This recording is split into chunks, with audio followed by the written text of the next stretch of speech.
Nick Baldwin for BloodyElbow.com here with a UFC lightweight fighter who is, of course, taking on Alex White early next year, January 14th, in St. Louis, Missouri at a UFC Fight Night card. It is the James Krause. James, thank you very much for the time. You're here in Winnipeg, Manitoba to, of course, corner your teammate from Glory MMA at Fitness down in Kansas City, Tim Elliott, who's on the prelim card.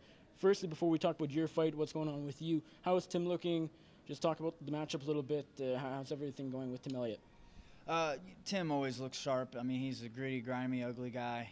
Fights like that, you know, he's great wrestling, great striking, blends everything wonderfully. He looks great. Looks as best he's ever looked. He's really starting to settle in his position, set on some punches, fixing some small issues that we had in the past. Looks the best he's ever looked. I'm excited to watch him on Saturday.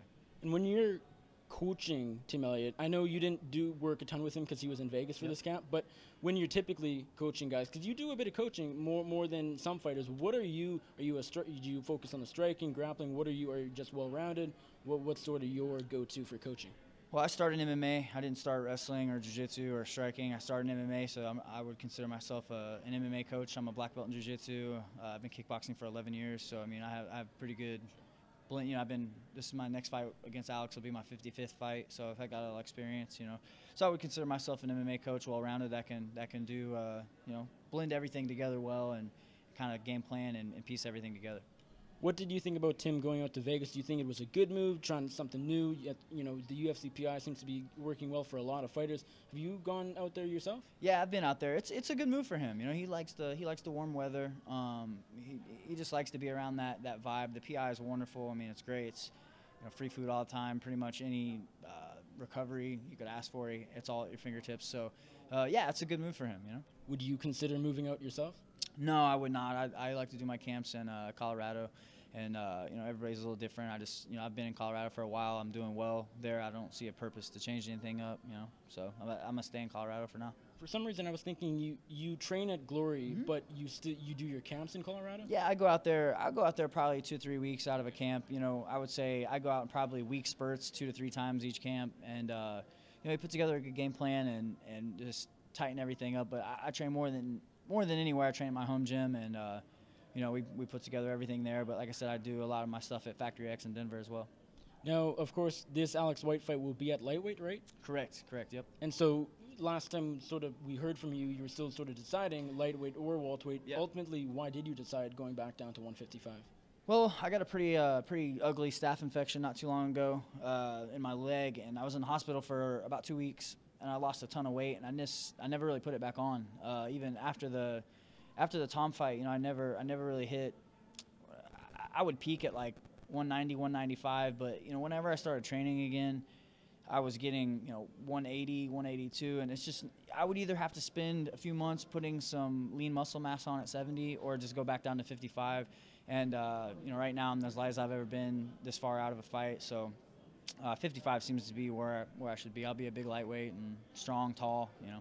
I know I saw a post from you saying you hadn't made 155 in quite a while. Do you remember? 2 years, yeah, 2 years.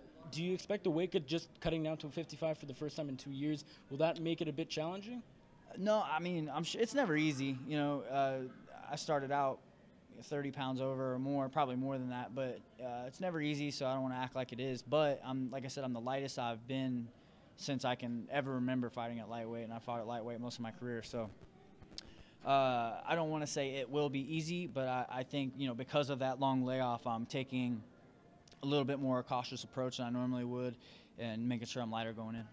Outside of fighting, you're also a businessman, you're an entrepreneur. Do you still own the Metro PCS stores, or is that a thing of the past? No, I actually just sold them a couple weeks ago. Oh, wow. What decision? Just it worked out, or? Yeah, it was you know, we got an offer on it, and we took it, and you know, my partner and I, it was just a thing where I really never had anything to do with them. I was just kind of the money backer behind them. So we got a good offer, we sold them, and you know, move on. That's what it was for me, anyways. What are you doing now, business-wise, outside the cage? I own two MMA gyms, and then I do a local promotion in Kansas City Fighting Alliance. Yeah, those are pretty much the main sources of income other than fighting. You know, I dabble in some like I guess like small business consulting and stuff like that, but I wouldn't consider it like an occupation of mine or anything. still have quite a bit of, even though you sold the stores just a little while ago, you still have quite a bit going on. You're a smart guy, you're able to run these businesses and all that. Do you have a timeline for when you'd like to stop fighting? Is that even a thing you're thinking about? Yeah, no, it is. I've always told myself I would like to get out too soon rather than too late. I don't know what that timeline looks like. I feel like I'm getting better every day still, and I feel like I have a lot to bring to the table as a fighter. So I don't really have an answer, but I can't imagine it being but a couple, 2-3 more years at most. I said when I initially started this, I said 30. I'm 31 now, so I don't really have a good answer. I think playing out after I beat Alex, I'll be on a 4-fight win streak. I want to see where that goes, play that out. I feel like I deserve that right to. I need to see that through for my career and see how far I can really take this. And the second I feel like where I don't enjoy competing anymore, the second I feel like that I'm physically falling behind, I'll quit. No problem. So that's kind of, I guess, I'm doing everything, taking all the precautions to avoid those things.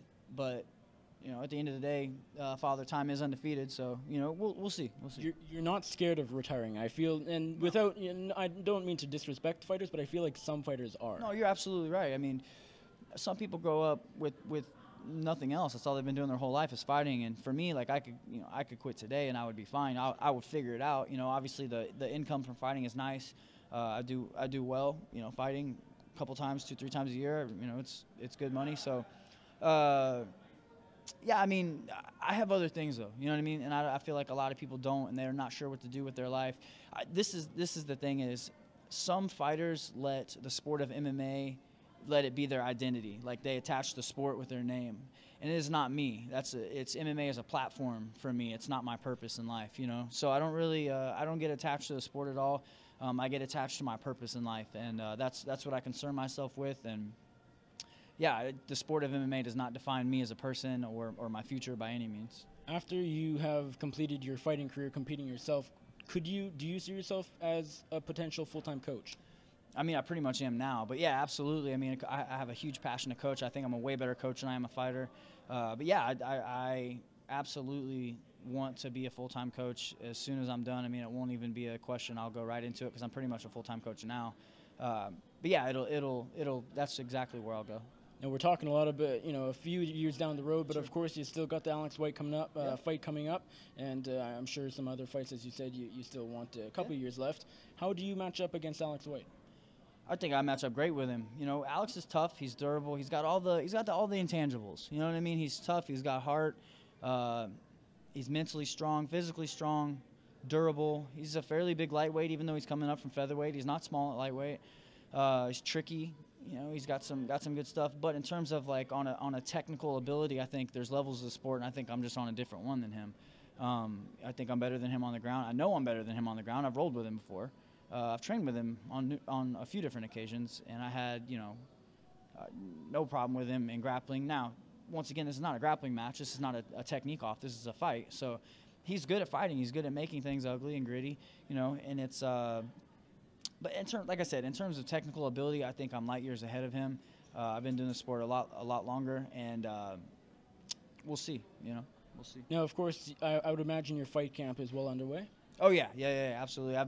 I've been in. I think I started camp 10 weeks out, 11 weeks out, maybe. I had plenty of notice, so I'm ready. I could fight today and be fine. Do you mind that your fight is just a couple weeks after Christmas? Is that a sacrifice you're of course willing to make, or else you wouldn't have taken the fight, but is it a little unfortunate?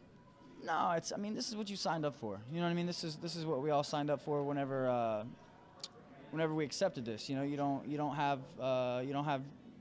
holidays always, and I didn't have to take the fight. You know what I mean? I had Thanksgiving, and that was enough for me. So I'll be around for Christmas, but what am I going to miss out on a couple dinners? I'll eat dinner whenever I've made weight and stuff like that. So I'm not worried about that. I'm not worried about missing a couple family dinners over some potential big paydays.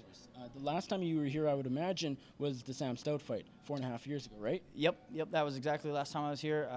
Winnipeg's been really good to me, so I don't foresee that changing anytime soon. Is it kind of cool that you're going from fighter to now a cornerman?